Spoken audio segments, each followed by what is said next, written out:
Donc moi je parlais des deux écoles que je connais, c'est Pyrénées et Michelet, l'école maternelle et le début de l'école primaire. On sait que ce sont des petites écoles très mignonnes, années 60, même peut-être antérieures pour les locaux et qui ont cruellement besoin de moyens à la fois pour l'aménagement proprement dit, parce qu'au niveau acoustique c'est une catastrophe, et au niveau thermique, on a du simple vitrage partout. On n'est pas du tout dans les normes d'un bâtiment classique qu'on créerait aujourd'hui en tant qu'école. En même temps, il y a plein de choses qui ont leur charme, mais d'autres qui auraient peut-être besoin d'être un peu rénovées. Tout ce qui est menuiserie. Le gros problème de la cantine à la fois pour les maternelles et de la garderie pour primaire et maternelle, parce que c'est pas des locaux qui à la base sont faits pour ça. Et, euh, et le bruit se propage de façon terrible. On sait que les enfants sont capables de faire beaucoup de bruit, spécialement quand ils déjeunent. Donc c'est pas du tout un moment calme pour eux, un moment de repos, une coupure dans la journée. C'est des moments où c'est bruyant, sonore.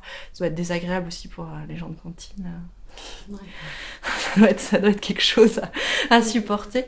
Mais ouais, je pense qu'un petit coup de pouce sur ces écoles serait bienvenu. Et tu parlais aussi des devoirs en fait. Les devoirs.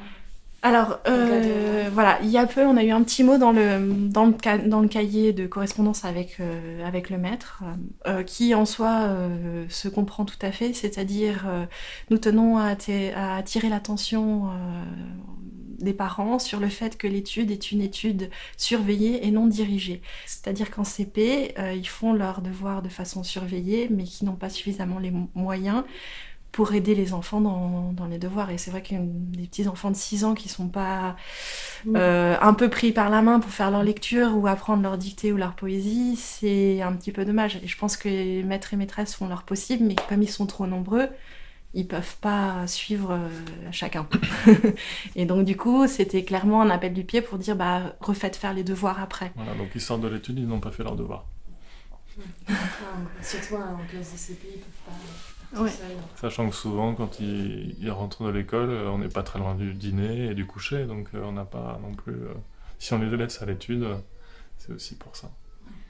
Mais là où je m'inquiète d'autant plus, c'est que aujourd'hui ils n'arrivent pas à encadrer une heure d'étude avec les moyens qu'ils ont 4 jours par semaine. Comment ils vont faire pour encadrer les enfants sur 5 jours par semaine avec la réforme, je ne sais pas du tout quels sont les moyens qu'on va pouvoir mettre en œuvre pour pouvoir encadrer au mieux les enfants et qu'ils arrivent à faire des choses intéressantes et pas simplement à être enfermés dans une salle sonore à regarder un dessin animé comme ça arrive régulièrement dans les écoles.